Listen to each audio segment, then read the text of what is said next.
intuitively I would say, no, I don't want to read this. But I want to see how far his imagination can go.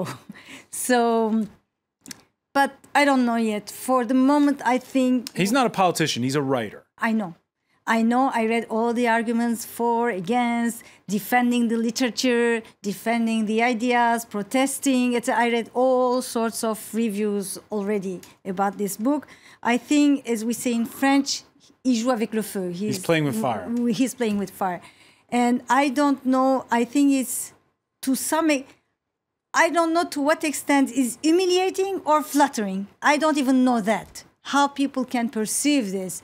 I mean, moderate Islam, people who identify themselves with, if he's addressing to who knows.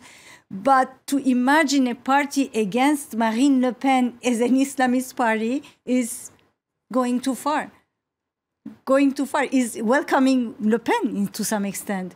And is he welcoming Le Pen or a cautionary tale? I haven't read the book either, obviously. Not yet. Elisabeth, Humbert, will you be reading it? Yeah, might be. I mean, he's an interesting writer, and I'm a little bit surprised because he used to write. He is more of a nihilistic person. He writes on the sentiment of not being loved by the world, by people, by his environment. And this seems to be a very political book. Maybe it's not. Maybe it has been overinterpreted, but it seems to be a political book. And so he, as you say, maybe he plays with fire, and I'm surprised he does it.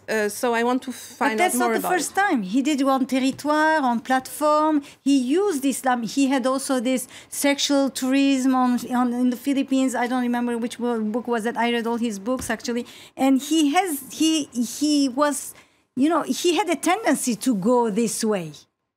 I'm not surprised that he's touching this topic now, but I wouldn't have imagined a party. And I want to see how far his imagination goes. What does this mean politically? If he's aware of a political meaning or he's just playing around with his literature approach.